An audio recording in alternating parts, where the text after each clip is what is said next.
শোনো,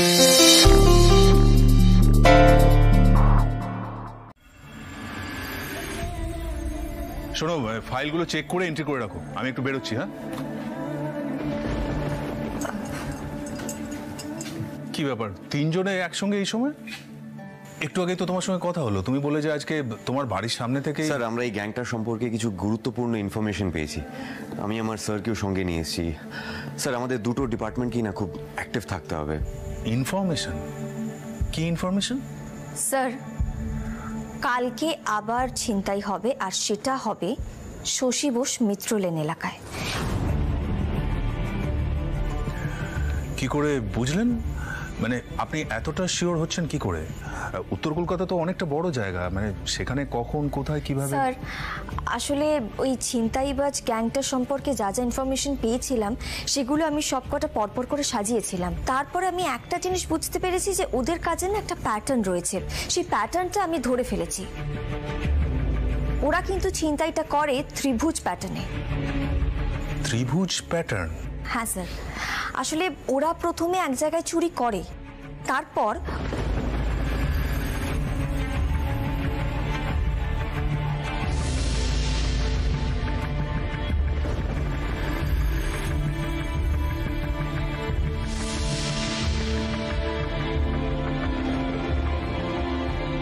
স্যার, আমি কিন্তু একদম শিওর কালকেই ছিনতাই হবে, আর সেটাও হবে হচ্ছে ওই শশী বোস মিত্র লেন এলাকা থেকে।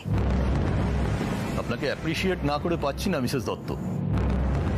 স্যার, তাহলে তো আমরা একটা অপারেশন প্ল্যান করতেই পারি, তাই না? হ্যাঁ স্যার, যদি আপনারা আমাদেরকে একটু সাহায্য করেন তাহলে কিন্তু ওই শয়তানগুলোকে আমরা হাতে নাতে ধরে ফেলতে পারবো।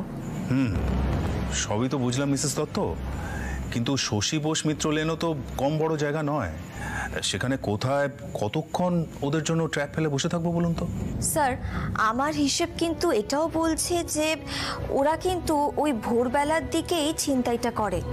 কারণ দেখুন, সকালবেলার দিকে কিন্তু মানুষেরা অরক্ষিত থাকেন, ব্যস্ত থাকেন, সেই জন্য ওরা ওই সময়টাই টার্গেট করে।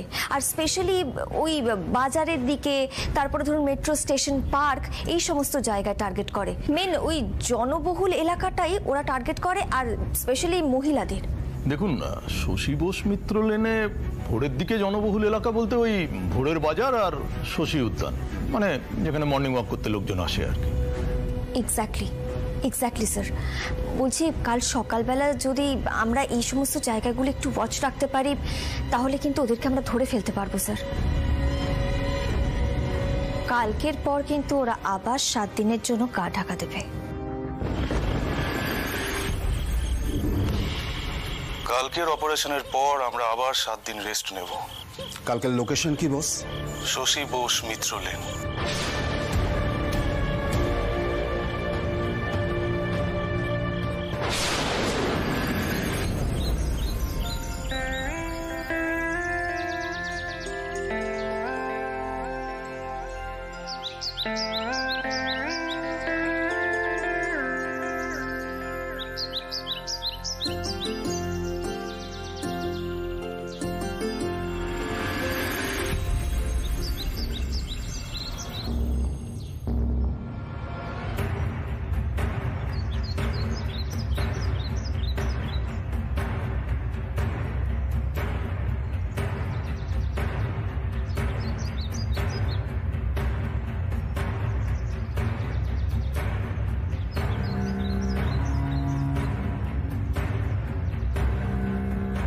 কি ব্যাপার বলো তো স্যান্ডি, এখানে তো কোনো পুলিশ দেখতেই পাচ্ছি না।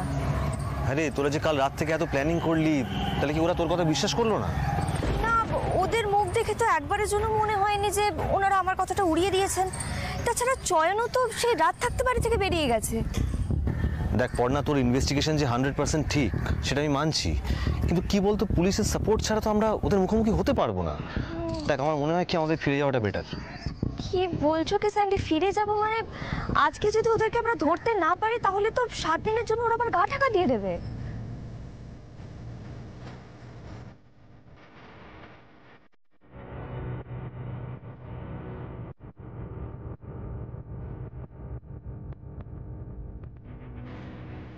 বাহ, 2 টাকা দেবে।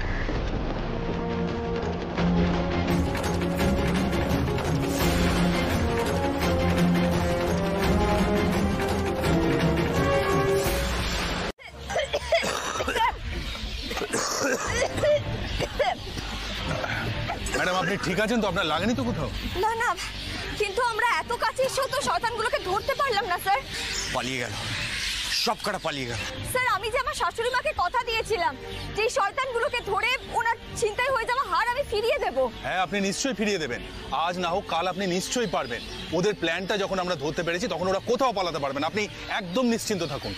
কিন্তু স্যার মানে ওরা তো এখন 7 দিনের জন্য গা ঢাকা দিয়ে দেবে, কি করে ধরবো? 7 দিনের জন্য তো পিছিয়ে গেলাম আমরা। বৌদি ভাই এত দূর যখন এগিয়েছি 7 দিন পরেই না হয় ধরবো, এখন একটু প্লিজ শান্ত হও, জল খাও। হ্যাঁ পর্ণা, জয়ন ঠিকই বলছে। শোন, 7 দিন পর হার ফেরত পেলে কোনো মহাভারত অশুদ্ধ হবে না। এই একটু জল দিন না please. You are really great. দেখুন আপনার মতন আরো কিছু সিভিলিয়ান থাকলে না আমাদের কাজটা অনেক হালকা হয়ে যেত, পৃথিবীটা খুব সুন্দর হয়ে যেত। আর সত্যি আপনি অনেক বড় মনের মানুষ, আর আপনি আমাদের এত বড় একটা লিড দিলেন বলে আবারও আপনাকে ধন্যবাদ জানাই মন থেকে। বলছি এই ভদ্র মহিলাকে একটু প্লিজ বাড়ি পৌঁছে দেওয়ার ব্যবস্থা করুন, একটা রিক্সা ধরিয়ে দিন না প্লিজ। হ্যাঁ শিওর, চলুন।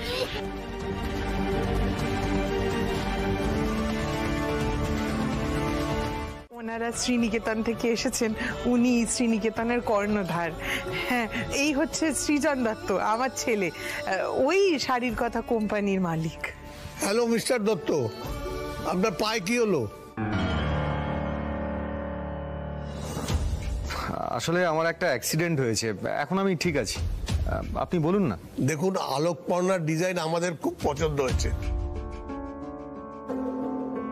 তাই আমরা ঠিক করেছি আলোকপর্ণার ডিজাইন করা শাড়ি শ্রীনিকেতন বিক্রি করবে।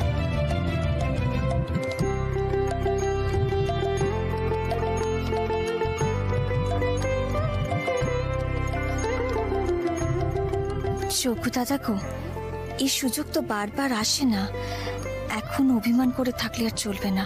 এটা সৃজনের কেরিয়ারের প্রশ্ন। এই তো দারুণ ব্যাপার। এই তো বাবা চান দাও দাও দাও দাও দাও দাও আমি আমি না তুই দেখো আমি ওনাকে দিয়ে গিয়ে এনে এনে ওনাকে ওনাকে আমাদের কাছে তো সেই ছোট থেকে পুজো মানে হচ্ছে শ্রীনিকেতনের শাড়ি আর শ্রীনিকেতনের জামা, আর আপনাদের কালেকশন তো অপূর্ব একেবারে। আর সেই শ্রীনিকেতন এখন আমার ডিজাইন করা শাড়ির কথা শাড়ি বিক্রি করবে, এটা তো আমাদের পরম সৌভাগ্য স্যার। আপনি কোনো চিন্তা করবেন না, আমরা রাজি আপনার প্রস্তাবে, আমরা আপনাদের হয়ে শাড়ি ডিজাইন করব।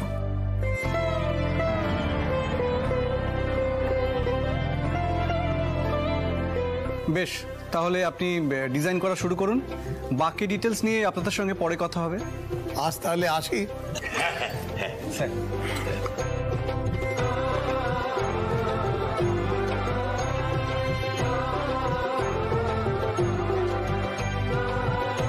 আসুন আসুন আসুন। ম্যাডাম এই কার্ডটা রাখুন। হ্যাঁ, থ্যাংক ইউ। চলুন স্যার।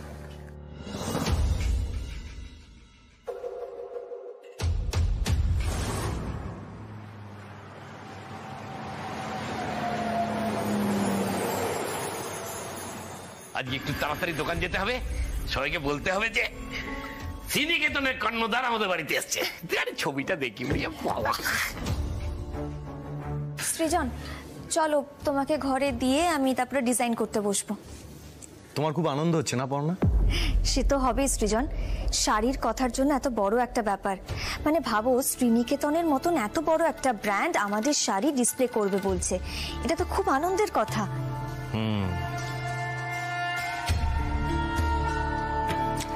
কিন্তু কি জানো তো, সেটা শাড়ির কথার জন্য নয়। দাঁড়াও দাঁড়াও দাঁড়াও, আমরা কেউ তোমার সঙ্গে ঝগড়া করতে আসিওনি। আমি শুধু একটাই প্রশ্ন করতে এসেছি যে তুমি কি জানো না যে এই ব্যবসাটা পেলে বাবুর কতটা উপকার হবে, শাড়ির কথার কতটা উপকার হবে? জানি তো মা, আমি সেই জন্যই ওনাদের প্রস্তাবে রাজি হয়েছিলাম। কিন্তু আপনার ছেলের যদি এখন মনে হয় যে আমি কেন ওর থেকে পারমিশন নিয়ে তারপরে হ্যাঁ করিনি, তাহলে তো আমার কিছু করার নেই। আর বিশ্বাস করুন মা, আপনার ছেলের থেকে পারমিশন নিয়ে প্রত্যেকটা কাজ আমি করতে পারবো না। এই পর্ণা, এসব কি বলছো তুমি? আরে বাবা, সব কাজ তো স্বামীকে জিজ্ঞেস করেই করতে হয়, তাতে তোমার এত ছ্যাঁকা লাগছে কেন? কোথাকার লাটের বার তুমি? হ্যাঁ দিদি, আমি তো তোমাকে বললাম আমার এই নিয়ে তোমার সাথে আলোচনা করতে ভালো লাগছে না। পর্ণা শোনো, আমি তোমাকে একটা কথা বলি, যদি বাবু রেগে গিয়ে থাকে আর দুটো কথা তোমাকে শুনিয়ে দিয়ে থাকে, তাতে এত গায়ে কেন যে তোমার জ্বালা ধরে গেল আমি তো বুঝতে পারছি না। শোনো, তুমি চুপচাপ ডিজাইনগুলো আঁকো, আমি বাবুকে গিয়ে সেটা বলে আসছি, ঠিক আছে? মা, আপনি তো আগে এতটা 2 নম্বরই ছিলেন না।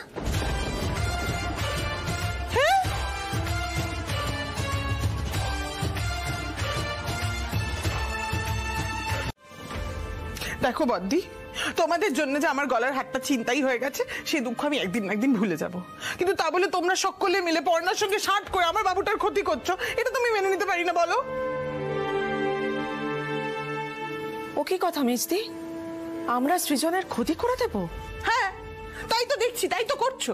তোমরা প্রত্যেকে জানো যে এই সুযোগটা বাবুর জীবনের জন্য কতটা গুরুত্বপূর্ণ, কিন্তু তারপরে বাবুর উন্নতি তোমাদের সহ্য হচ্ছে না, তাই না? আরে বাবা, কি কথা থেকে কি কথা বলছিস মেজো? ঠিকই তো বলছি বদ্দি। পর্ণা ঠিক এই সময় পলিটিক্স করে বললো যে ও শাড়ির কথার কোনো ব্যাপারে নাকি থাকবে না, আর তোমরা প্রত্যেকে দাঁড়িয়ে দাঁড়িয়ে সেই কথাটা শুনলে। কেউ ওকে কিছু বোঝাতে পারছো না? হ্যাঁ মা, আপনি তো ছিলেন, আপনি কেন কিছু বললেন না? সবটা শুনেছি বলেই কিছু বলিনি। তাছাড়া স্বামী স্ত্রীর মধ্যে কথা হচ্ছে, ওখানে আমি নাক গলাবো কেন? ওটা আমার শিক্ষা নয়। তুমি অন্ধ হয়ে ছেলেকে প্রশ্রয় দিয়ে দিয়ে এইসব কাণ্ড ঘটিয়েছো, এবার বোঝো। বোঝাবুঝি তো কিছু নেই মা, আমি তো বাবুর মা, তাই বাবুর একটা সর্বনাশ চোখের সামনে হচ্ছে সেটা আমি দেখতে পারবো না। আর পরিস্থিতি এমনই দাঁড়িয়েছে যে ওই ডিজাইনগুলো পর্ণাকেই এঁকে দিতে হবে, না হলে বাবুর হাত থেকে এত বড় একটা সুযোগ চলে যাবে। তাই আমি তোমাদের প্রত্যেকের কাছে হাত জোড় করছি, দয়া করো, তোমরা আর যাই করো না কেন নিজের পরিবারের একটা ছেলের সঙ্গে এরকম কোনো সর্বনাশ হতে দিও না। বেশ, তাই না হয় হবে। মেজো খোকা পর্ণাকে বোঝাবে, আমরা বললে ও তো না করতে পারবে না, কিন্তু একটা শর্ত।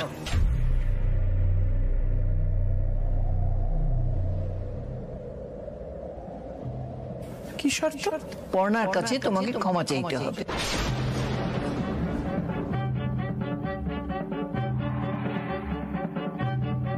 এতদিন ধরে ওর সাথে তুমি যা যা ব্যবহার করে এসেছো তার জন্যই ক্ষমা চাইতে হবে, বলো রাজি? কাদায় যখন পড়ে হাতি, চামচিকেতেও মারে লাথি। কিন্তু উপায় কি? বাবুর জন্য এখন যা করার করে নি, শেষ অবধি তো বাবুর জীবন থেকে ওই মেয়েকে আমি উপড়ে ফেলবই। বেশ, রাজি, আমি চাইব ক্ষমা।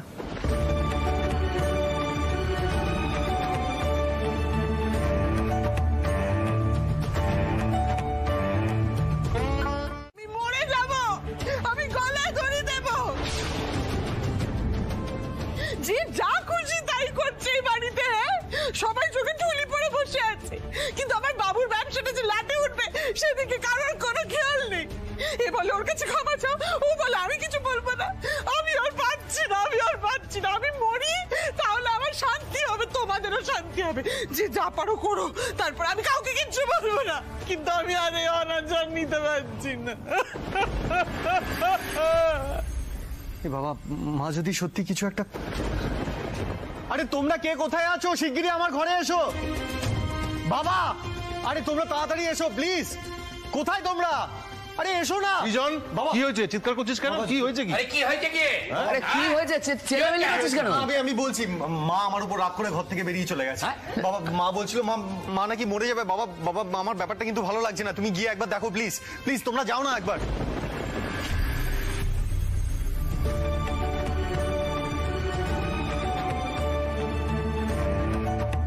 আরে মেজো কাকি, দরজাটা খোলো না।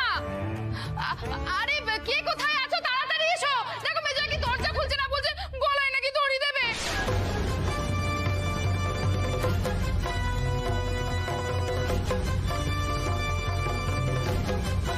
কি হবে? খোলো না দরজাটা। ঠাম্মি, ঠাম্মি ছাড়ো, আমাকে যেতে দাও।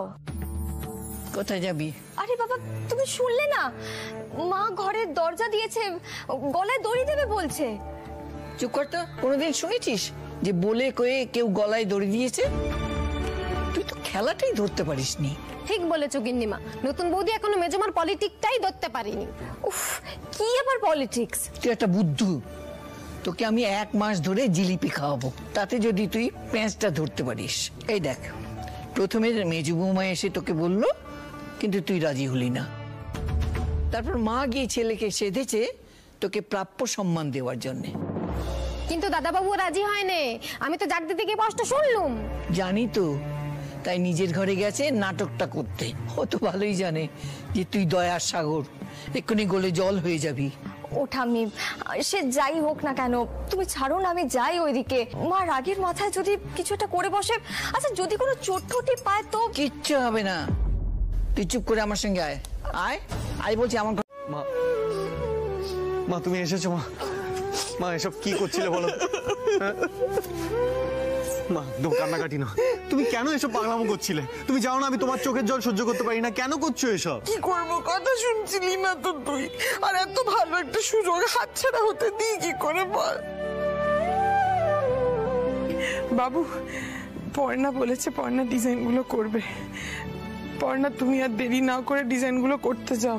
আর ঈশা, তুমি তাহলে একটু থেকে যাও, মানে পর্ণার আঁকা টাকা শেষ হয়ে গেলে কিভাবে কি শাড়ি ছাপানোর ব্যবস্থা হবে সেগুলো একটু দেখতে হবে। তো কিছুই তো বলা যায় না, আবার মহারানী যে কখন বিগড়ে যাবেন। মা, আমি যখন কথা দিয়েছি তখন ডিজাইন করা থেকে শুরু করে শাড়ি বানানো পুরোটাই আমি দায়িত্ব নিয়ে করে দেব, কিন্তু তার আগে আমার একটা শর্ত আছে।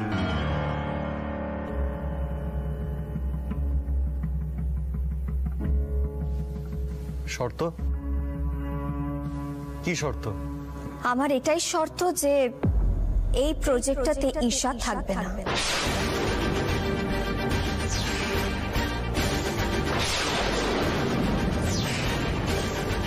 দেখেছো তো মা, এই কারণে আমি বলেছিলাম পর্ণাকে ইনভলভ করো না। ও যখন এখানে এসেছে একটা না একটা প্রবলেম তো ও করবেই। তা কি করা যাবে সৃজন? যখন যেচে পড়ে আমাকে ডেকে এনেছো তখন তো এইটুকু কথা আমার শুনতেই হবে। আর একটা কথা জানো তো, যে গরু দুধ দেয় তার একটু একটু চাঁটা কিন্তু খেতেই হয়। কিন্তু অবাস্তব কথা তো শোনা যাবে না পর্ণা। অবাস্তব কথা? আমি কোনটা অবাস্তব কথা বললাম সৃজন? ঈশা আসার আগে তো শাড়ির কথার অনেক বড় বড় দায়িত্ব তুমি আর আমি মিলে সামলেছি। শাড়ির কথার এক্সিবিশন বলো বা ফ্যাশন শো বলো, সবকিছুই তো তুমি আর আমি কাঁধে কাঁধ মিলিয়ে সামলেছি। কই তখন তো কোনো সমস্যা হয়নি, বরং মানুষের থেকে অনেক ভালোবাসা, অনেক সম্মানও পেয়েছি। যবে থেকে ঈশা এসেছে তবে থেকে পিছু পিছু কিন্তু শাড়ির কথার বদনামও এসেছে। তাই আমি আর কোনো রিস্ক নিতে চাইছি না। আমি যদি প্রজেক্টটা করি তাহলে কোনোভাবেই ঈশা এটার সাথে ইনভলভ হবে না, ব্যাস এটাই আমার শেষ কথা। এবার কি ডিসিশন তোমরা নিচ্ছ আমাকে এক্ষুনি জানিয়ে দাও।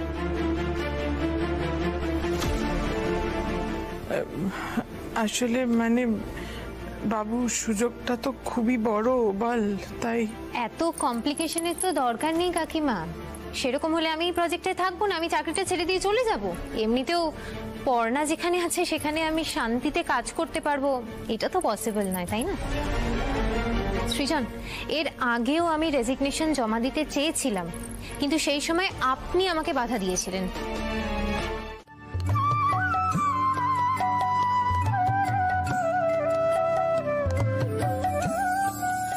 আরতি শেষ হলো, এবার পুষ্পাঞ্জলি দিয়ে পুজো সমাপ্ত হবে। ঠাকুর মশাই, বলছিলাম যে আমার বাবুর কোম্পানি শাড়ির কথা, ওদের না খুব ভালো একটা সুযোগ এসেছে, তো একটু শাড়ির কথার নামেও যদি পুজো দিয়ে দিতেন ভালো হতো।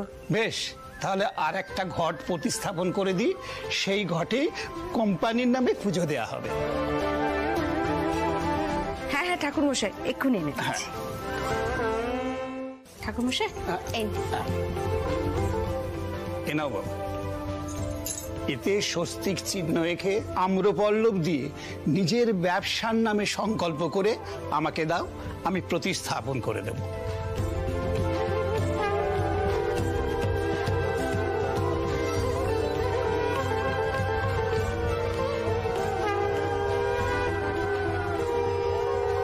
আম্রপল্লবটা কোথায়?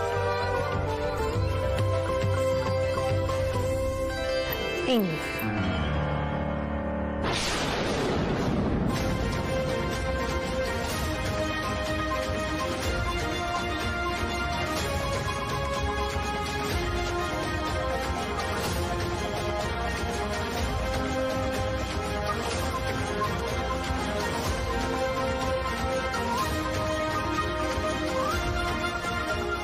ঠাকুরমশাই,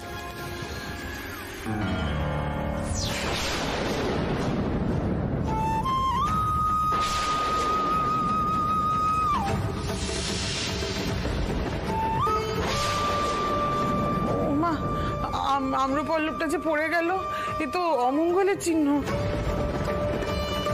অমঙ্গলের আর কি বাকি রেখেছো মেজো বৌমা? যার জিনিস তার কাছ থেকে ছিনিয়ে নিলে কি দেবতা ক্ষমা করেন?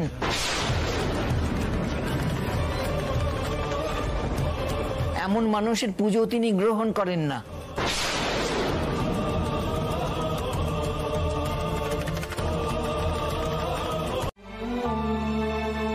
ঠাকুরমশাই, তুমি খুব ভক্তিভতী মেয়ে মা। তুমি ঘরটা স্থাপন করো, শাড়ির কথা না। লক্ষ্মী নারায়ণ একজোট হলে তবেই তো পুজো সমাপ্ত হবে। নাও মা।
সত্যি আজকে যে ছাদে কাপড়গুলো শুকোবো তার জো নেই। সকাল থেকে যা বৃষ্টি হচ্ছে না, দেখতো।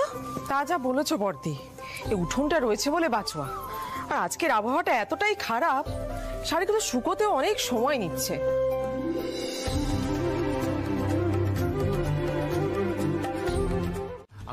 আমি ভালোর জন্য বলছি, আপনি এখানে থাকবেন না। মা, বৌদি, তোমরা ঈশাকে নিয়ে ঘরে চলে যাও, প্লিজ যাও। কেন?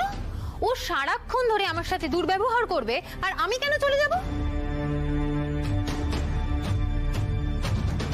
না না না না, আমি কোথাও যাব না, আমি এখানেই থাকবো।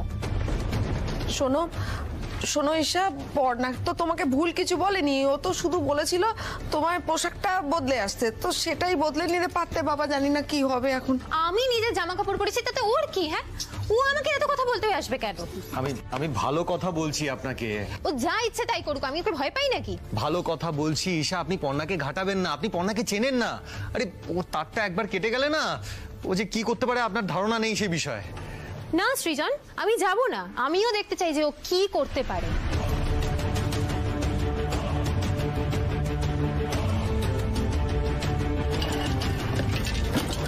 বড্ড বার পেরেছি ঈশার।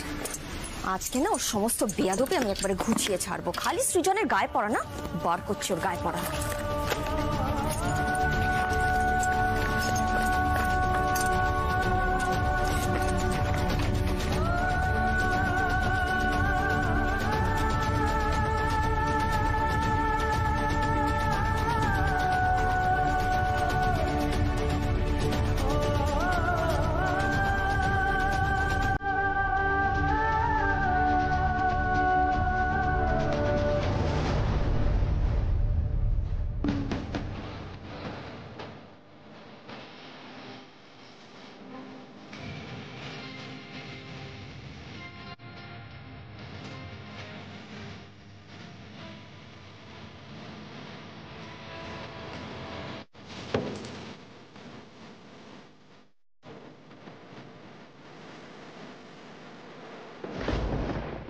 বাবু কিন্তু ঠিকই বলেছে ঈশা, জানো তো, তুমি অকারণে জেদ করে গাজোয়ারি করো না।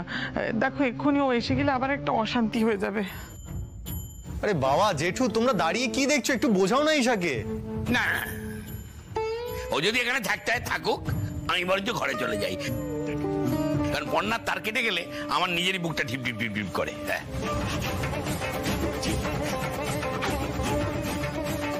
সবাই এরকম ঘাবড়ে যাচ্ছে কেন? পর্ণা কি মারাত্মক কিছু করতে পারে? না না, এবারে আমারও কেমন গন্ডগোল লাগছে। আমার মনে হচ্ছে এখানে না থাকাটাই সেফ হবে।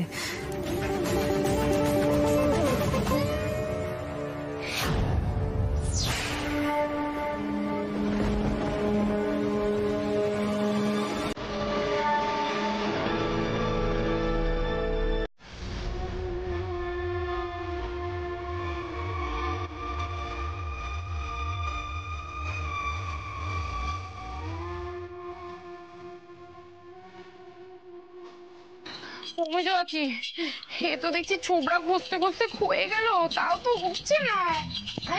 এই লেখাটা তো কিছুতেই উঠছে না গো কাকিমা। যাতে না ওঠে সেই জন্যই তো ছাপটা দিয়েছি।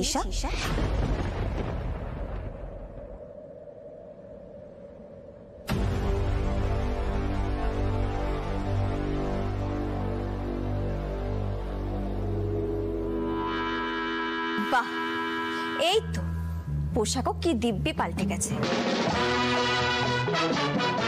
এতক্ষণ ভদ্রভাবে ভালোভাবে বলছিলাম, শুনলি না আমার কথা? যেই ডোজ পড়লো অমনি কাজ হয়ে গেছে। অসাধারণ।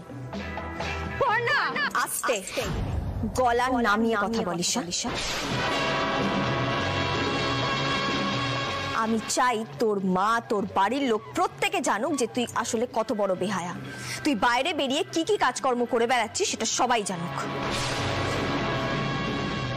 আচ্ছা সেসব কথা পরে হবে, কিন্তু এরকম দুম করে তুমি কোথায় চলে গেছিলে বলো দেখি? ঈশাকে বাড়ি পাঠানোর ব্যবস্থা করতে গিয়েছিলাম জেঠি। ঈশা, বৃষ্টি থেমে গেছে, বাড়ি যাবি, চল ওঠ।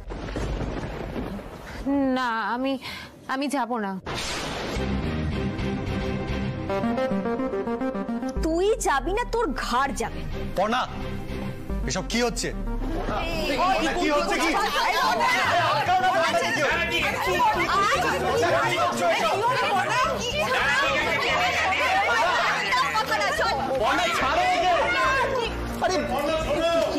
পর্ণা কি হচ্ছে? ছাড় আমাকে, ছাড়। উফ, কোথায় নিয়ে যাচ্ছিস? ছাড়। ট্যাক্সিতে ওঠ আর নিজের বাড়ি যা, তোর এখানে কোনো দরকার নেই।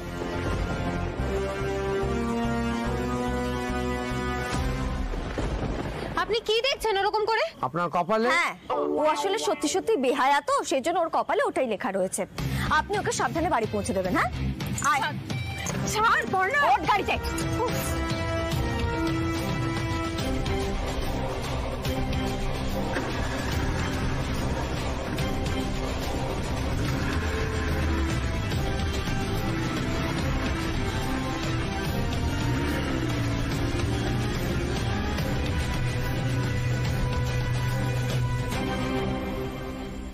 যোগ্য দাদা, আমি তো কিছুতেই নিজেকে শান্ত করতে পারছি না।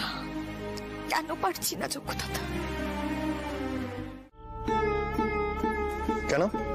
কু ডাকার মতো আবার কি হলো? এখন যদি সৃজনকে সব বলি আমাকেই কথা শোনাবে। না, আসলে তেমন কিছু হয়নি।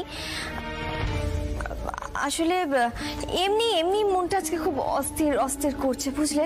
আর দেখলাম যে জেঠি একটা অন্য কাজে ব্যস্ত ছিল, তাই আমি সন্ধ্যেবাতিটা দিয়ে দিলাম। বলছি সবে সবে ডেলিভারিটা হয়েছে তো, এখন অনেক ন্যাকামো সহ্য করতে হবে, বুঝেছো? পর্ণা, বাবা ফোন করছে, ধরো। হ্যাঁ হ্যাঁ হ্যাঁ বাবা বলুন। পর্ণা, হুট করে মনে পড়লো বাড়ি ফেরার পথে না একটা ভালো দোকান আছে, সুন্দর গরম গরম জিলিপি ভাজে, নিয়ে আসি তাহলে? হ্যাঁ মানে দেখুন, যদি ভিড় না থাকে তাহলে নিন। তাহলে কটা আনবো? গোটা 15টা আনি নাকি? হ্যাঁ, কোনো কি? আরে এই ভাই, হ্যালো হ্যালো, কে কোথায়? এই দেখতে আমার ফোনটা না কান থেকে এরকম চুমেরে নিয়ে চলে গেল দুটো ছেলে বাইকে করে। কি যে হচ্ছে ভর সন্ধ্যেবেলায় এরকম ভাবে। হ্যালো বাবা, শুনতে পাচ্ছেন? কি হলো? আরে দেখো না, দুম করে ফোনটা ডিসকানেক্ট হয়ে গেল। দাঁড়াও আরেকবার ফোন করে দেখি। দেখলি তো বাবু, দেখ একবার বাড়াবাড়িটা দেখ তুই। আচ্ছা, মানুষটা একটু বাড়ির বাইরে আছে, বারবার ফোন করছো কেন? কথা তো হয়ে গেল। আরে বাবা, এতগুলো টাকা আজকেই সঙ্গে করে নিয়ে ফিরতে হতো। আর যদি ফিরবেই তুমি তো একবার আমাকে বলতে পারতে, আমিও চলে যেতাম। তুমি মানে সত্যি একটা কথা। এই কাস্টমার করে চাঁদা। হ্যাঁ, আরে আজকে এত মাল বিক্রি হবে আমি জানতাম না। না, এত টাকা আমি ক্যাশ বাক্সে রাখতে পারবো না। না না, আমি সেইটা বলছি না, আমি বুঝতে পেরেছি তোমার কথাটা। আমি বলছি তুমি তো যাকে আর তো কথা বাড়িয়ে লাভ নেই, তুমি তো বেরিয়েই পড়েছো। শোনো, আজকের দিনটা অন্তত কিপটেমো না করে একটা ট্যাক্সি করে ফেরো। আর তুই চুপ কর, ফোন রাখ। বড়দা, কি হয়েছে? কিছুই হয়নি, দোকানে একটু বেশি বিক্রি বাটা হয়েছে। তা উনি নাকি অতগুলো টাকা ক্যাশ বাক্সে রাখার ভরসা পাচ্ছেন না, তাই সঙ্গে করে নিয়ে ফিরছে। জেঠু, জেঠু কি একাই ফিরছেন? কিচ্ছু হয়নি আপনার, একটা প্যানিক অ্যাটাক জাস্ট। ছুরিটা আপনার হাত ঘেঁষেই বেরিয়ে গেছে। কয়েকটা মলম লিখে দিচ্ছি আর কয়েকটা অ্যান্টিবায়োটিক লিখে দিচ্ছি। মলমগুলো লাগান, অ্যান্টিবায়োটিকগুলো খেয়ে নিন, সেরে যাবে। ওটা আমাকে দিন। এত আসছি। বড়দা, এত ভেঙে পড়ো না, মুশড়ে পড়ো না। কিচ্ছু হয়নি তোমার, তুমি ভয় পাচ্ছ কেন? কিচ্ছু হয়নি তোমার। কি বলছো মেজকা? কিছু হয়নি মানে?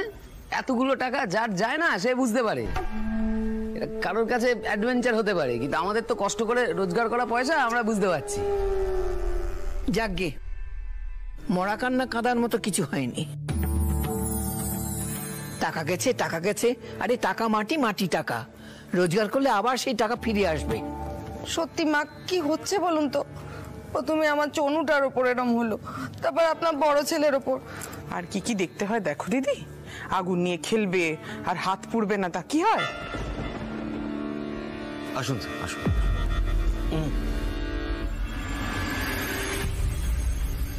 আপনার চোট কেমন আছে দত্তবাবু?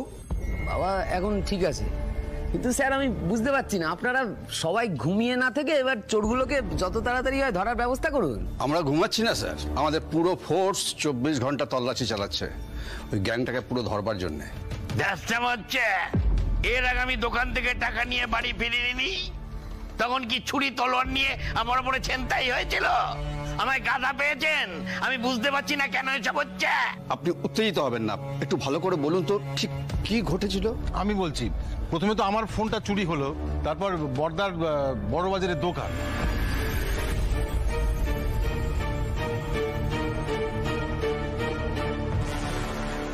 আচ্ছা বাবা, ওই লোকগুলো যারা ছিল তারা কি হেলমেট পরেছিল? কাউকে চিনতে পেরেছো কি? পেরেছি। ওদের মুখ দেখেছেন আপনি? আলবাত দেখেছি, এই যে দাঁড়িয়ে আছে।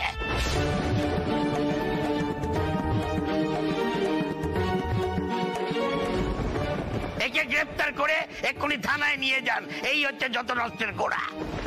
বড় খোকা, কি আবল তাবল বকছিস? কি আবল তাবল আমি বকছি? হ্যাঁ, এই আসার পর থেকেই তো পরিবারে যত অশান্তি শুরু হয়েছে। আগে তো যাও বা না জেনে ওই হাটটা ছিনতাই হয়েছিল, এখন তো যা হচ্ছে জেনে বুঝে হচ্ছে। ওই ছিনতাই বাজারা আমাদের পেছনে পড়ে গেছে। এবার তোমরা মিলিয়ে নিও যে এই পরিবারের সকলকে না এক এক করে খুন করা হবে। অফিসার, এই কথাটা আপনিও মিলিয়ে নেবেন, আমি বলে দিচ্ছি। তার থেকে ওকে নিয়ে গিয়ে থানায় ঢুকিয়ে দিন, এই পরিবার শান্তি পেয়ে যাবে। এই যে দেখুন, এই হচ্ছে সেই বাছাধন যে আপনার শ্বশুর মশাইয়ের ফোনটা চুরি করে ওই চোরাই বাজারে বিক্রি করতে গিয়েছিল। আপনার কথা মতো আমরা কলকাতার প্রত্যেকটা জায়গায় যেখানে যেখানে চোরাই মাল বিক্রি হয় ওখানে আমাদের লোক মোতায়েন করে রেখেছিলাম। সেরকমই একটা জায়গা থেকে এই বাছাধনকে আমরা হাতে নাতে ধরেছি। স্যার, এত তাড়াতাড়ি ধরা পড়ে গেল? বাবুর মনে হয় ফোনটা পছন্দ হয়েছিল, তাই একটু অন করে এক্সপ্লোর করতে চেয়েছিল আর কি। আমাদের সিগন্যালে অ্যালার্ট এসে যায়, ব্যাস আমরা ধরে ফেলি। কিন্তু স্যার আমার একটু খটকা লাগছে। কি খটকা লাগছে তো রুচি? চুরি যাওয়া ফোন উদ্ধারের ওপরে আমি একটা কপি লিখেছিলাম, ওখানে কিন্তু ফোন রিট্রিভ করতে অনেক সময় লেগে যায়, আর সেটা কিন্তু আশেপাশের লোকেশনে পাওয়া যায় না, অনেক দূরের লোকেশনে পাওয়া যায়। ঠিকই, কিন্তু তবু ব্যতিক্রম তো হয়। সুজয় দেখো তো ফোন নাম্বারটা ট্রেস করতে পারো কিনা। Right sir. সেটাই স্যার, আমারও কিন্তু মনে হচ্ছে পাকা ছিনতাইকারী নয়, মানে হয়তো নতুন নতুন জয়েন করেছে, না হলে এত তাড়াতাড়ি তো জেনারেলি কেউ ফোনটা অন করে না। আপনি ঠিকই ধরেছেন মিসেস দত্ত, এ রাঘব বোয়াল নয়, আসল পান্ডা দূরে কোথাও আছে, সেখান থেকে পুরো চক্রটাকে চালাচ্ছে। আচ্ছা স্যার, আপনারা এই লোকটার পেট থেকে কোনো কথা বার করতে পেরেছেন? আর বলবেন না, মুখই খুলতে চায় না। একটা ফোন নাম্বার দিয়েছে, বলছে নাকি ওই নাম্বারে ওদের বসের সঙ্গে যোগাযোগ হয়। সেটা অবশ্য আমরা অলরেডি ট্রেস করতে দিয়েছি।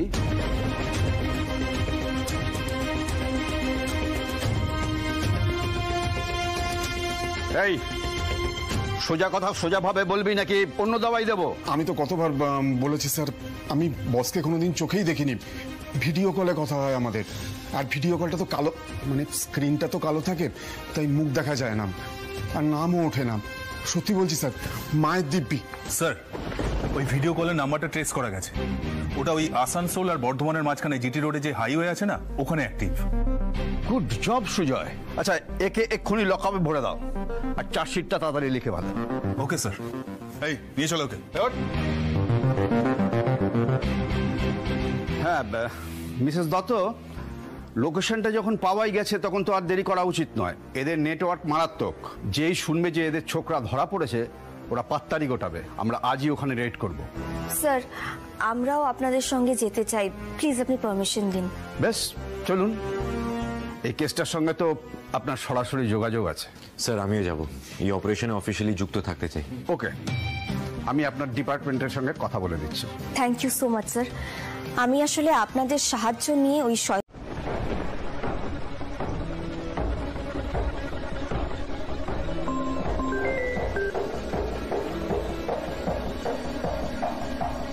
এসে গেছে বস, ধাবায় আছে, প্রচুর পুলিশ আছে, কিন্তু সব আর্মস নিয়ে আছে। ওই তো আলোকপর্ণা দত্ত আর ওই একটা ছেলে একটা মেয়ে। ভেরি গুড, কড়া নজর রাখ। এক একটা ইঞ্চির মুভমেন্টের খবর দিতে থাক। ওকে বস।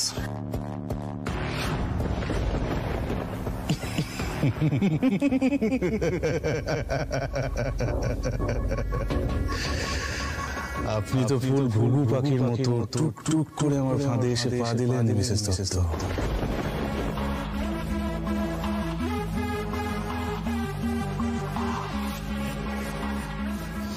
মেঘনাদের প্যাটার্ন ধরে ফেলবেন আপনি, এত সোজা।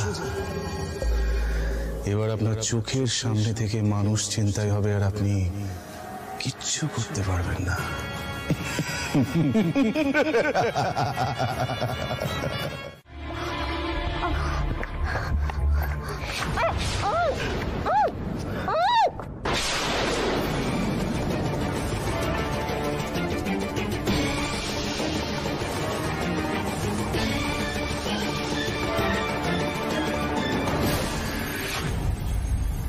কি ব্যাপার বলো তো বৌদি ভাই, রুচিরা তো এখনো এলেন না। হ্যাঁ, আমিও তো সেটাই ভাবছি। আমি বলি কি ম্যাডাম, আমরা বরং এগিয়ে যাই, আপনারা একটু পরে আসুন। মানে কখন কি হয় বলা যায় না, ওরা হঠাৎ করে লোকেশন চেঞ্জ করে ফেলতে পারে। স্যার, এক মিনিট দাঁড়ান, একটা ফোন করে দেখি। হ্যাঁ, ওকে আমি।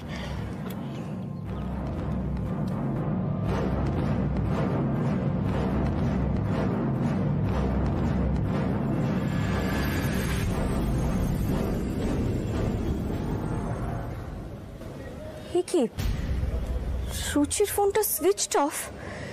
কি হলো মেয়েটার?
রুচি,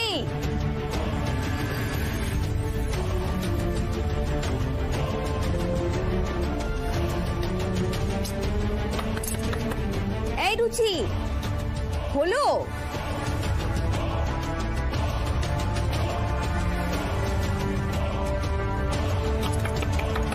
রুচি, আরে কি অদ্ভুত কোথায়।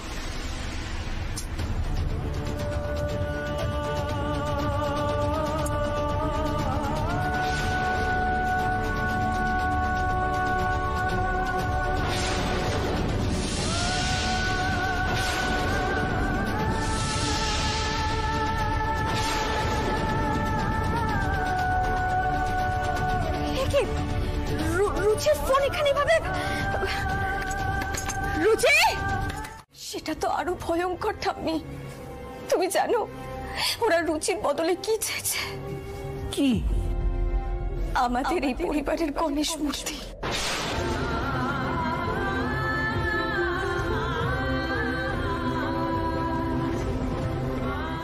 সে কি?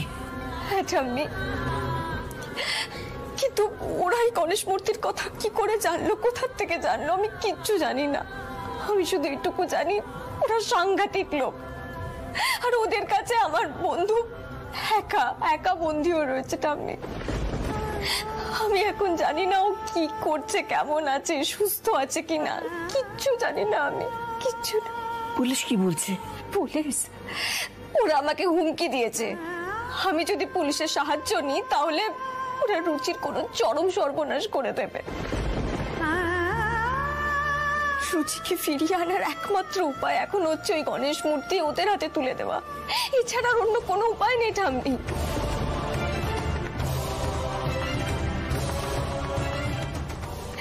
এবার আমি কি করব, কি করব?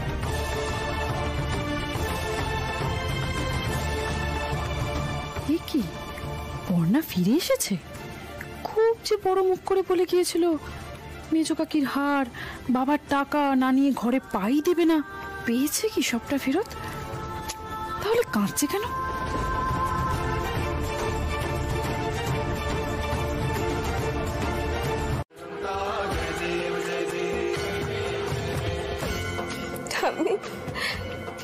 তুমি বিশ্বাস করো আমি এইভাবে মূর্তি বাড়ি থেকে নিয়ে যেতে চাইনি। আমি জানি দিদি ভাই, এই মূর্তি আগলে রাখার জন্য তুই কতটা লড়াই করেছিস বলতো। যদি আজ তোর প্রয়োজনে এই মূর্তির দরকার পড়ে, যদি এতেই রুচিটা সুস্থভাবে ফিরে আসে, নিয়ে নে তুই। ঠাম্মি, থ্যাংক ইউ।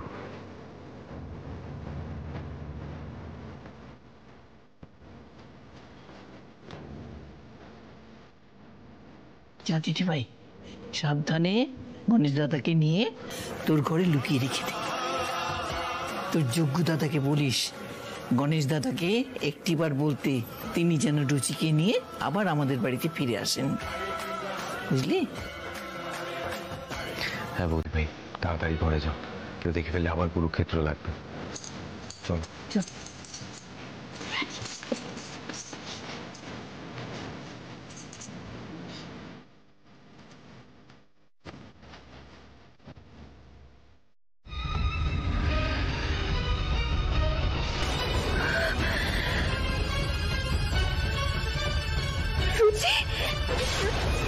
ডাকাডাকি করে তো লাভ নেই ম্যাডাম, উনি তো সাড়া দেওয়ার মতো অবস্থায় নেই। আপনি কি করেছেন রুচির সাথে? বলুন কি করেছেন ওর সাথে? যা বাবা, কি করলাম? কিছুই তো করিনি, শুধু অজ্ঞান করে রেখেছি। আপনি যদি আমাকে গণেশ মূর্তিটা না এনে দেন তখন ওনার ক্ষতি করব। আপনি কেন এরকম করছেন আমার সাথে? আমি কি ক্ষতি করেছি আপনার? কেন করছেন এমন? এটা আপনি আমাকে জিজ্ঞাসা করছেন ম্যাডাম? আমার পেটে লাথি মেরেছেন আপনি, আর তার থেকেও বড় কথা আমার ইগো হার্ট করেছেন। যাকে কথা বাড়িয়ে লাভ নেই। আপনি যদি আপনার বন্ধুকে অক্ষত অবস্থায় দেখতে চান তাহলে আমাকে ওই গণেশ মূর্তিটা এনে দিন। কি করবো আমি? কি করে আনবো গণেশ মূর্তি? শুনুন ম্যাডাম, জিটি রোডের ধারে রক অ্যান্ড রোল নামে একটা বার কাম রেস্টুরেন্ট আছে, সেখানে আপনি কাল সন্ধ্যাবেলা গণেশ মূর্তিটা নিয়ে চলে আসবেন। রেস্তোরাঁয় 5 নম্বর টেবিলে ওই গণেশ মূর্তিটা রেখে সোজা চুপচাপ চলে যাবেন, আর তারপরেই আপনার বন্ধু আপনার কাছে ঠিক পৌঁছে যাবে। আর একটা কথা, আপনি যদি এর মধ্যে ভুল করেও পুলিশকে ইনভলভ করেন তাহলে কিন্তু আপনার কপালে অনেক বড় দুঃখ আছে। না না না না, প্লিজ প্লিজ, আপনি রুচির কোনো ক্ষতি করবেন না, ওর কিছু করবেন না, আপনি যা বলছেন তাই হবে। Good, very good, thank you.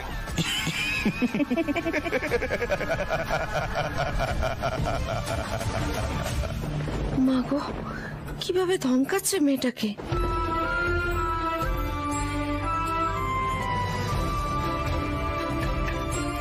জগৎ দাদা, কি করে ওই গণেশ মূর্তি পাবো আমি?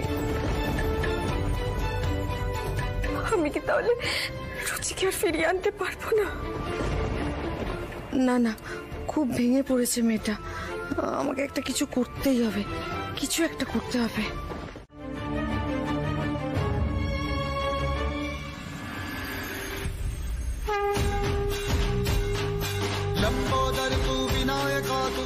এই নে মূর্তি।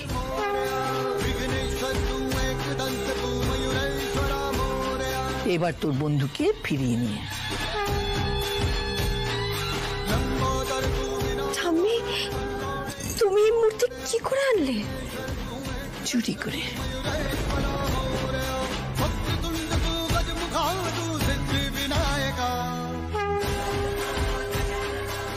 চুরি মানে তুমি জেঠুর কাছ থেকে? শোন পর্ণা দিদি, এখন তোকে এসব নিয়ে ভাবতে হবে না। তুই এখনই তাড়াতাড়ি তৈরি হয়ে মূর্তি নিয়ে বেরিয়ে পড়।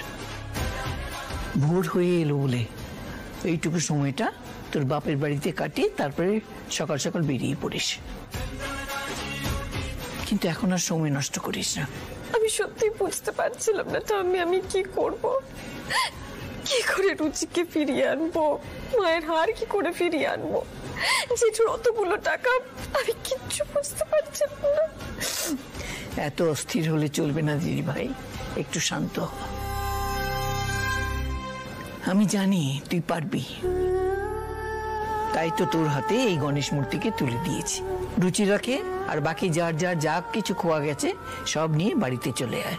গণেশ দাদা স্বয়ং বিঘ্নহর্তা, তিনি তোর বিঘ্ন বিনাশ করবেন। তোমার মতন ঠাম্মি থাকলে আমি সব বিপদ থেকে পার পেয়ে যাব।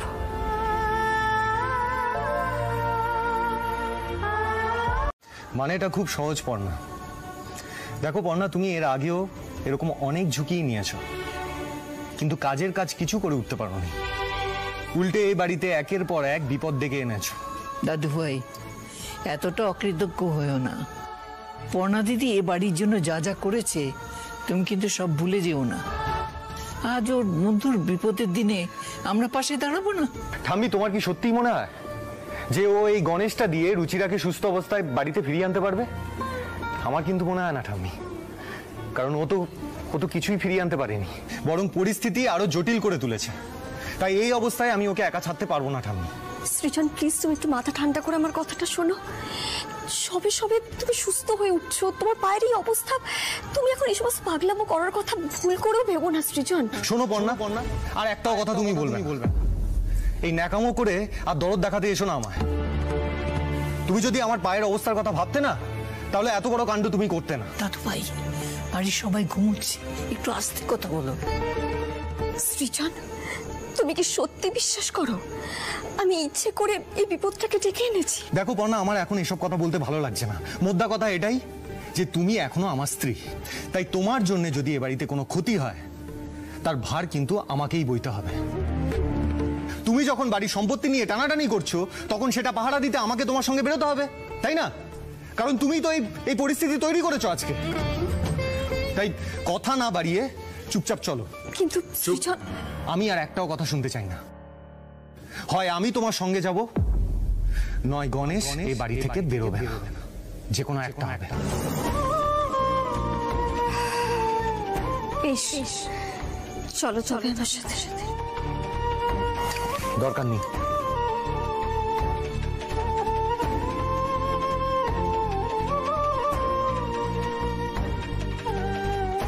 এছাড়া আর অন্য কোনো উপায় ছিল না সৃজন।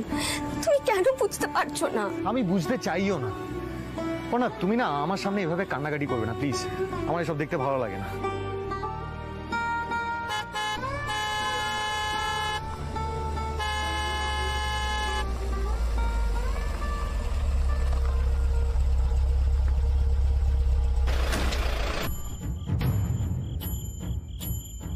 কি স্যার, আপনি এই সময় এখানে?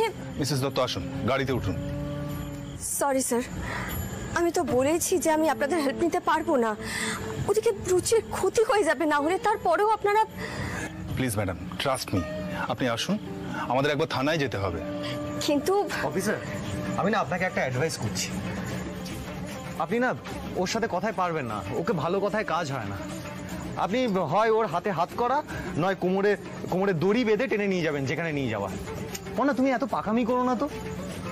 সত্যি মানে পুলিশের মুখের ওপর না করছে, তোমার দুঃসাহস দেখে তো আমি অবাক হয়ে যাচ্ছি। যেটা বলছেন, উনি যেতে বলছেন, চলো চলো চলো।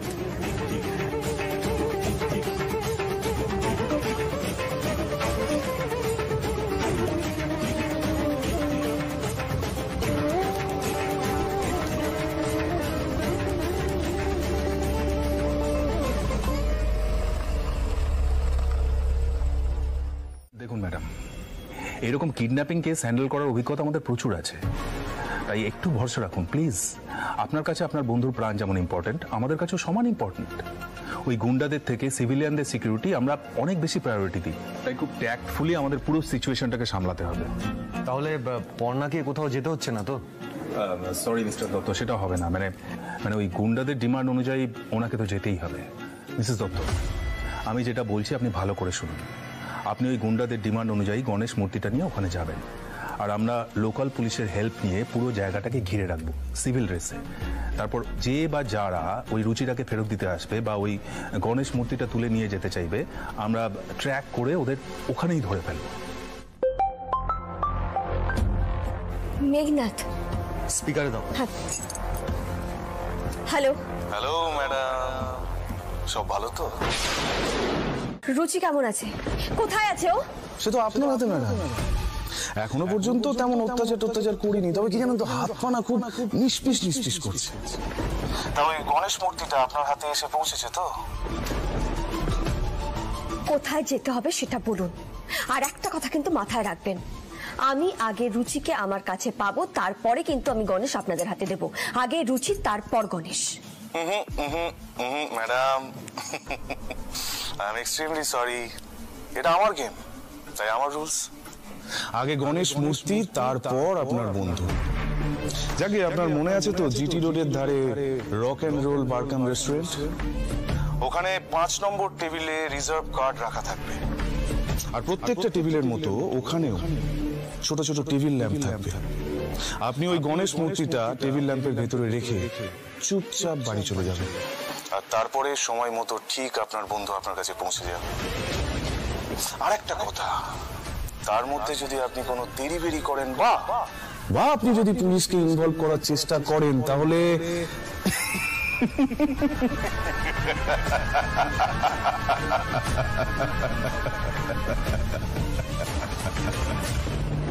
দেখছেন তো অফিসার, ওরা কিন্তু বারবার বলছে পুলিশের হেল্প না নিতে।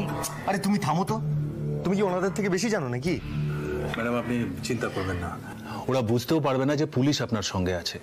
আপনার মতো আমরাও অপরাধীকে ধরতে চাই, so let's cooperate and catch them.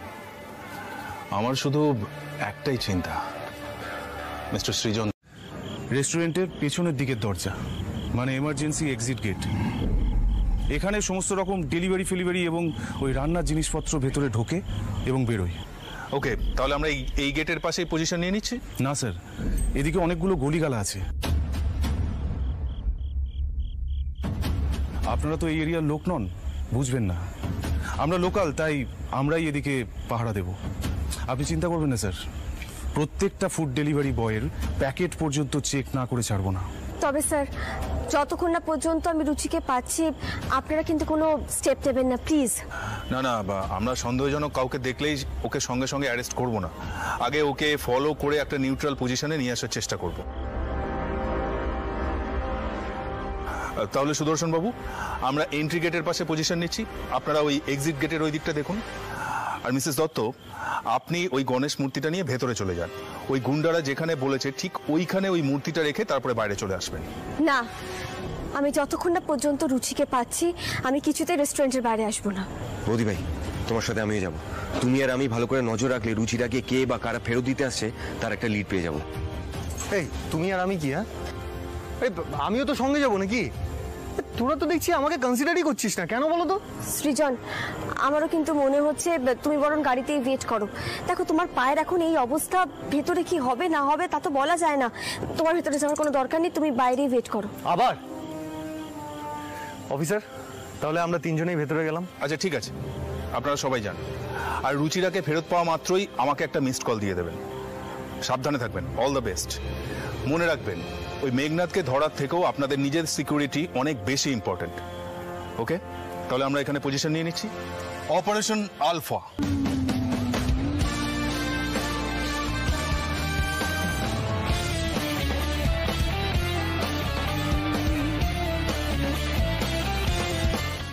Madam, এই যে আমি আপনাকে বারবার করে বারণ করেছিলাম আপনারা এর মধ্যে ইনভলভ হবেন না। দেখলেন তো, ওরা নিশ্চয়ই খবর পেয়ে গেছে। সেই জন্য না মূর্তি নিতে এসেছে, না রুচিকে ফেরত দিয়ে গেছে। এখন কি হবে? মেঘনাদের কোনো ফোন আসেনি? না কোনো ফোন এসেছে, না কোনো মেসেজ। এখন কি করব? আমি তো কিছু বুঝতে পারছি না। কিন্তু আমাদের এই অপারেশনটা খুব সিক্রেট অপারেশন ছিল। মানে আমাদের ডিপার্টমেন্টেও সবাই জানে না এটার ব্যাপারে। মেঘনাদের তো জানার কথাই নয়। আমি তো আপনাকে বারবার করে সাবধান করেছিলাম, ওরা সাংঘাতিক লোক, ডেঞ্জারাস লোক, বলেছিলাম তো আপনাকে। হ্যাঁ, কি করব কিছু বুঝতে পারছি না। কিন্তু ওরা যেভাবে ওই গণেশ মূর্তিটার জন্য ওত পেতেছিল, ওটা না পেয়ে ওদের তো আপনাকে ফোন করার কথা, থ্রেট করার কথা, সেসব কিছু করেনি। স্ট্রেঞ্জ। আচ্ছা ঠিক আছে, আপনি একটা কাজ করুন, আপনি ওই মূর্তিটা ওখান থেকে নিয়ে আসুন। এরকম ভাবে পাবলিক প্লেসে ওটা ফেলে রাখা ঠিক নয়। হ্যাঁ, আপনি ঠিক বলেছেন অফিসার। পড়না, চলো মূর্তিটা নিয়ে আসি। এবার বর দেওর আর বন্ধুকে নিয়ে ভালোই বাড়ি চলে যান। আপনি গণেশ মূর্তিটা নিয়ে কি করছেন? দেখুন, ঠাকুরকে নিয়ে কিন্তু ছেলে খেলা করবেন না, এর ফল কিন্তু খুব খারাপ হবে।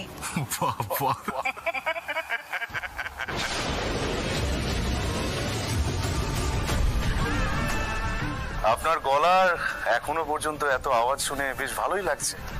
I appreciate. কিন্তু এখন তো আর কিছু করার নেই ম্যাডাম। গণেশ তো এখন আমার জিম্মায়। তাই চুপচাপ আপনি বাড়ি চলে যান। কোনো পুলিশের ক্ষমতা নেই আমাকে ধরার।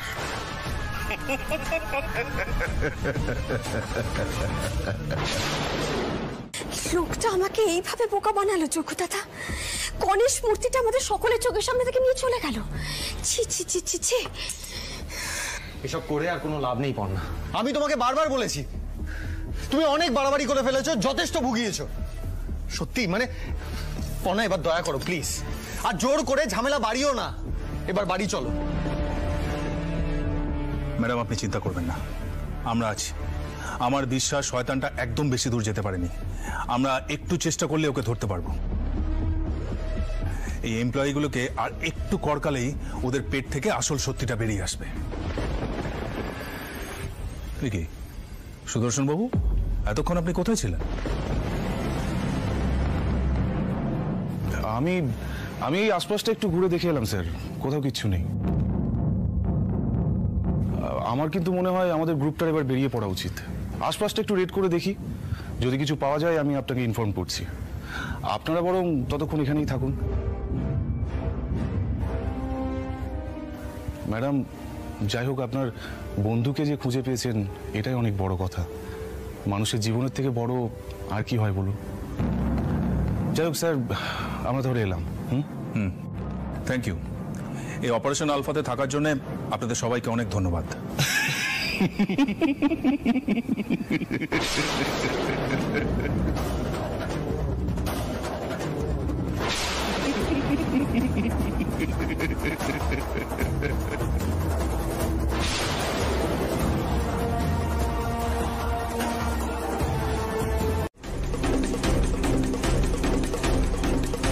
মানে মিসেস দত্ত, এসব আপনি কি বলছেন?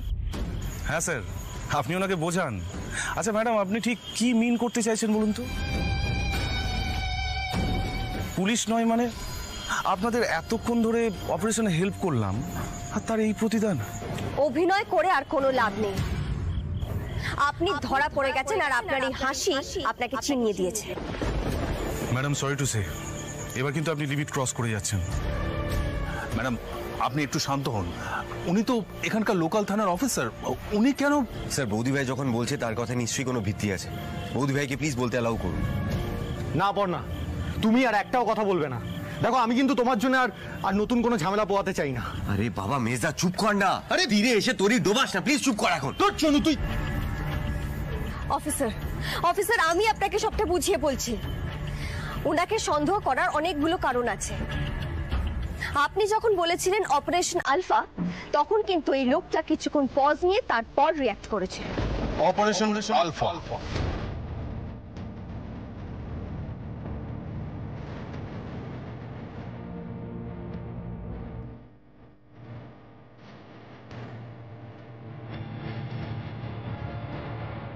মানে হি ওয়াজ নট কনফিডেন্ট।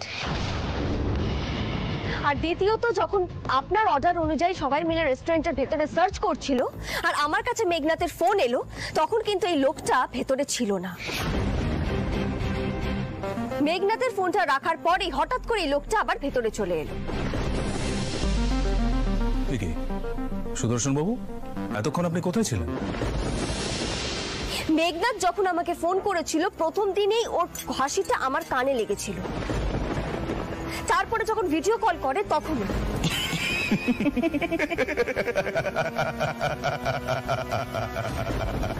আজকে যখন এই লোকটা আবার আপনার সাথে কথা বলে ওখান থেকে বেরোচ্ছিল, তখনও ঠিক ওই একই হাসি।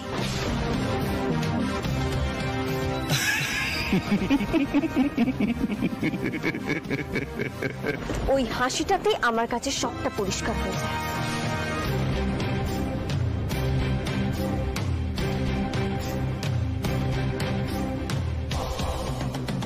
পর্ণা তুই যা বলছিস সব ভেবে বলছিস তো? মানে are you sure? Absolutely sure. Officer আমি আপনাকে বলছি, আমার উপরে ভরসা রাখুন। এই ব্যাগটা চেক করুন, এই ব্যাগের মধ্যে গণেশ মূর্তি পাবেন। স্যার এসব কি হচ্ছে কি স্যার? আপনি ওনাকে বোঝান প্লিজ, ওনার মাথা খারাপ হয়ে গেছে, নাহলে কিন্তু আমি ওনার বিরুদ্ধে স্টেপ নিতে বাধ্য হব। ম্যাডাম একজন অন ডিউটি অফিসারের বিরুদ্ধে এরকম হুট করে তো কোনো ডিসিশন আমরা নিতে পারি না। হ্যাঁ আপনি যেগুলো বলছেন সেগুলো একটু খটকা লাগার মতোই, বাট অফিসার প্লিজ আপনি আমার কথাটা বিশ্বাস করুন, আমি যা বলছি একদম। আচ্ছা তাহলে আসি, ভালো থাকবেন। চলো।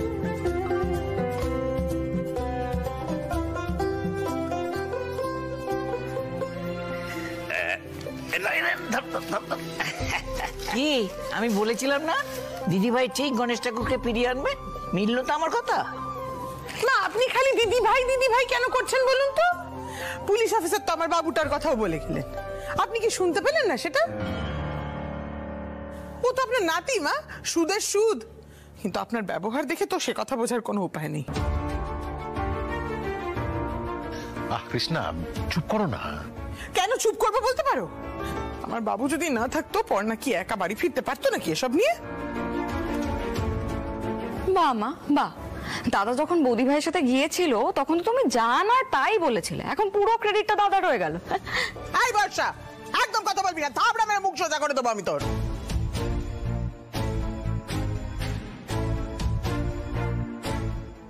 আহা বর্ষা এখন থাক না এসব কথা, ওরা সব জিনিসপত্রগুলো নিয়ে বাড়িতে ফিরে এসেছে, এটাই তো অনেক। ঠিক আছে অনেক দাস্তাম হয়েছে, ঘরের জিনিস ঘরে ফিরে এসছে, সেটাই বড় কথা। বাবুর বাবা তুমি কিছু বলবে না? বলি পর্ণাকে তো বাঁচালো আমার বাবু, আর সবাই তো শুধু পর্ণারই জয়গান গিয়ে যাচ্ছে। ঠিক আছে থাক মা, ঠিক আছে।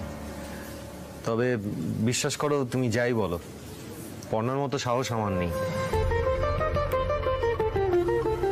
সরি ভুল বললাম, যেটা আছে সেটা আসলে সাহস না, দুঃসাহস।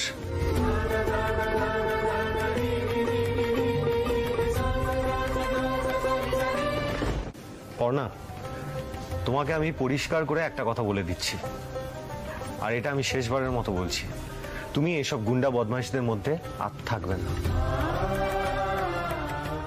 আর নতুন করে কোনো ঝামেলা পাকাবে না। তুমি বন্ধ করো এসব, অনেক হয়েছে।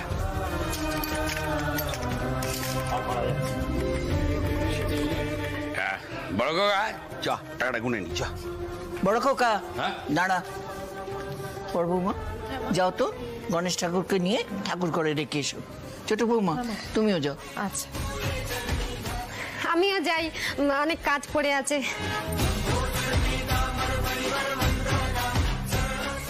ও কৃষ্ণা, এটা দাও তো আমাকে, আমি রেখে দিচ্ছি, সাবধানে রেখে দিচ্ছি, আমার কোনো অসুবিধা নেই, দাঁড়াও না।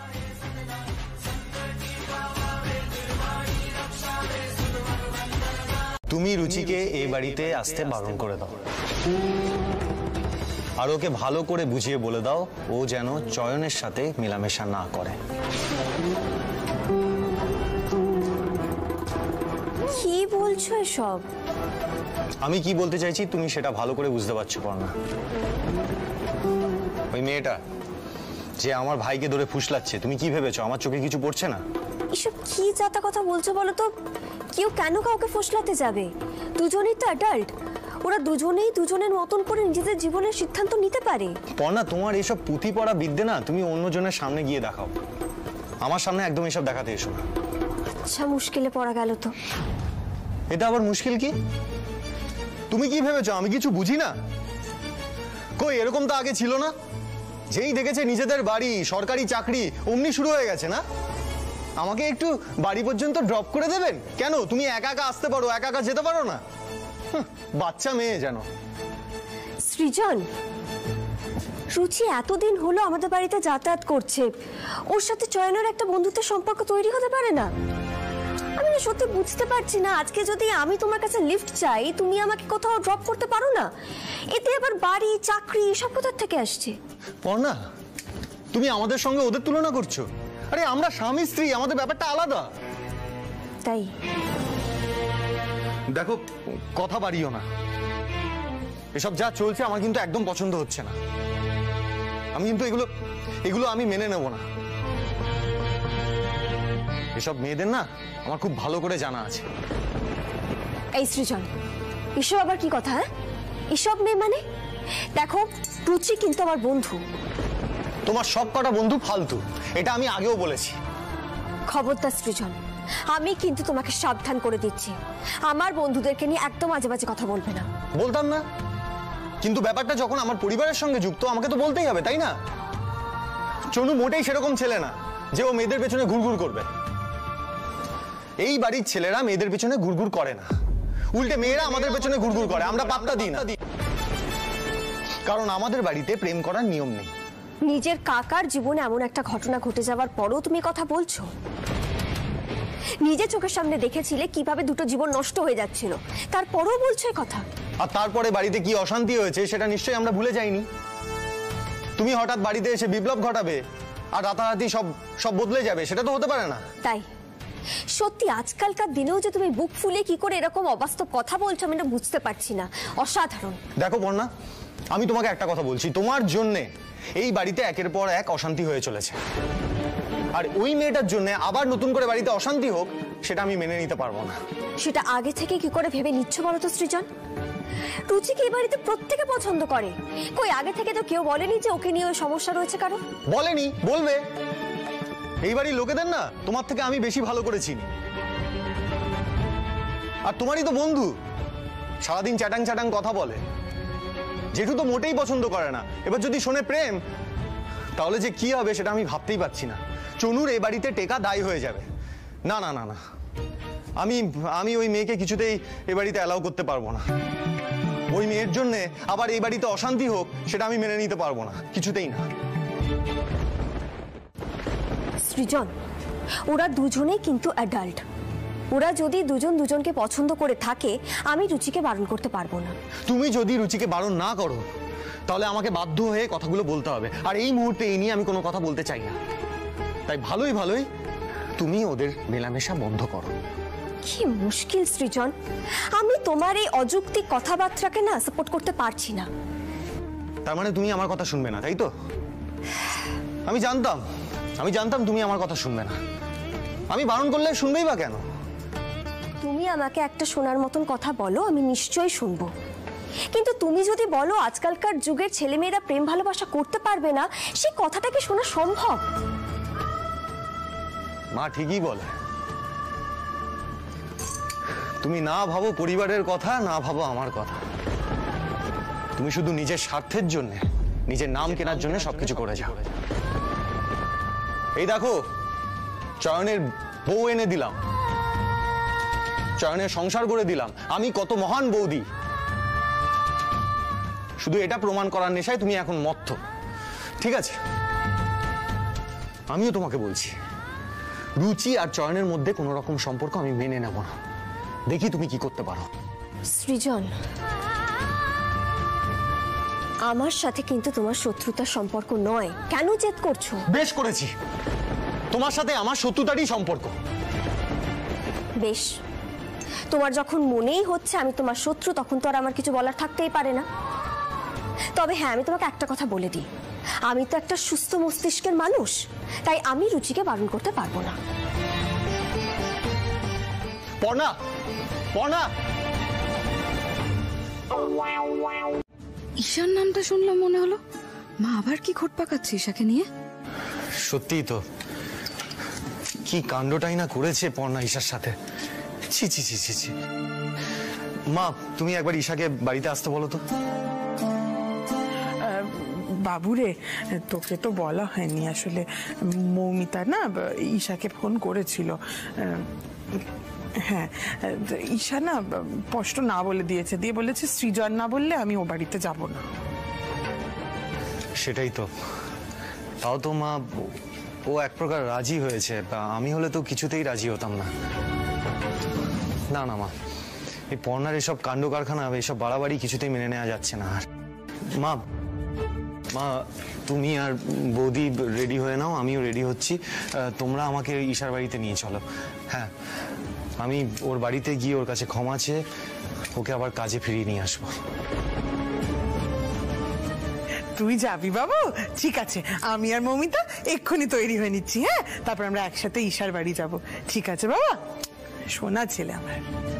দাদা ভাই নিজে যাবে ঈশার বাড়ি, তাও আবার ক্ষমা চাইতে? না, বৌদি ভাইকে জানাতে হচ্ছে ব্যাপারটা।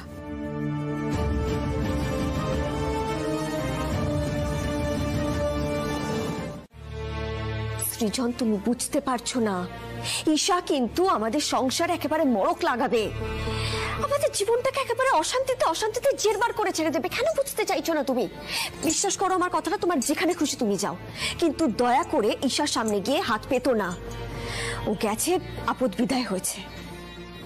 ওরে বাবা, পরিবারে অশান্তি হলে তোমার ঘুম নষ্ট হয় বুঝি? বাবা, এটা তো জানতাম না। কই, একটু আগে তো সেটা বোঝা যাচ্ছিল না। তখন তো চনু আর রুচিরাকে নিয়ে খুব গলা ফাটাচ্ছিলে, এখন কি হলো? হ্যাঁ, কি বলছো বলো তো তুমি এসব? তুমি রুচির সাথে ওই ঈশার তুলনা করছো? মানে রুচির এই বাড়িতে আসা আর ঈশার এই বাড়িতে আসাটা এক হলো? আচ্ছা সৃজন, তোমার তো আমাকে নিয়ে সমস্যা, আমি যাতে শাড়ির কথার সাথে ইনভলভড না হই, এটাই তো তুমি চাও। বেশ ঠিক আছে, আমি ইনভলভড হব না, তুমি অন্য কাউকে পয়েন্ট করো। ঈশার থেকে ঢের ঢের ভালো মেয়ে তুমি পেয়ে যাবে, যে অনেক বেশি ভালো করে কাজটা করে দিতে পারবে। আর তাছাড়া আমিও তো রইলাম, আমাকে যখন ডাকো আমি তো এসে কাজটা করে দিই। আর তার জন্য তো আমি তোমার কাছে কখনো কিছু চাইনি। বেশ, তুমি যখন আমার কাছে কিছু চাইছো, তখন নিশ্চয়ই সেটা আমাকে দিতে হবে। তুমি চাইছো তো যে ঈশা যেন এ বাড়িতে আর না আসে, ঈশাকে যেন আমি এ বাড়িতে না নিয়ে আসি। বেশ, তাহলে সেটাই হবে, ঈশা আর আসবে না।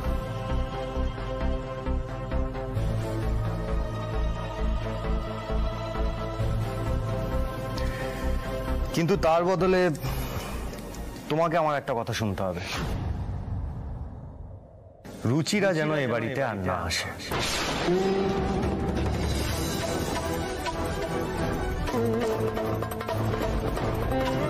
ও যেন আমার ভাইয়ের জীবন থেকে দূরে সরে যায়। তুমি যদি আমাকে এই কথাটা দাও, তাহলে আমি আমার কথা রাখবো। সরি সৃজন, আমি তোমাকে কথাটা দিতে পারবো না। তুমি ঈশার এই বাড়িতে আসার সাথে রুচির এই বাড়িতে আসার তুলনা করছো? তোমার কি মাথাটা একেবারে গেছে? তোমাকে আমি সহ্য করছি, মাথার আর কি দোষ বলো? যাকে আমার এসব কথা বলতে ভালো লাগছে না। সোজা কথা এটাই যে তুমি যদি রুচিরার এ বাড়িতে আসা বন্ধ করতে পারো, তাহলে আমিও ঈশার এ বাড়িতে আসা বন্ধ করে দেবো। পারবে? আমি তোমাকে কথাটা দিতে পারছি না সৃজন, কারণ আমি আমার জীবন দিয়ে। ধুর স্যান্ডি, বাজে বকছি, ওর কথা বাদ দে তো। তুই যা ভেতরে, আর স্যান্ডি তুমিও যাও। রুচি, এটা ঠিক না, তুই তাড়িয়ে দিচ্ছিস আমাকে কেন? আমি কি একটু দাঁড়িয়ে থাকতে পারি না? এই তো সারপ্রাইজ চলে এসেছে। আসো এসো এসো এসো। না এবার বুঝলি তো? বুঝলাম। বৌদি ভাই তুমি? হ্যাঁ আমি। কেন আজকাল বৌদি ভাই থাকলে অসুবিধা হয়ে যাচ্ছে বুঝি? পড়না তুইও না, মানে অসুবিধা থাকলে কি সেটা মুখে বলতে পারে ও? তবে আমি অনেক দিন ধরে তককে তককে ছিলাম, মাঝে মাঝেই তো লুকিয়ে চা খাওয়া চলছে, তো আজকে একেবারে হাতে নাতে পাকড়াও করেছি। এই তো চা এসে গেছে, নে পড়না। হ্যাঁ রুচি। আরে লাগলো তো? এক সেকেন্ড। না না ঠিক আছে। গরম চায়ের ভাঁড় ধরার না একটা টেকনিক আছে, ওয়েট।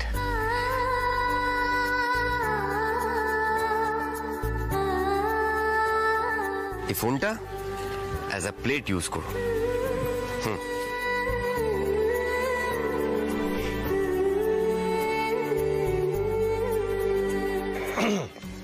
টেকনিক্যাল প্রেম। এক দেবো।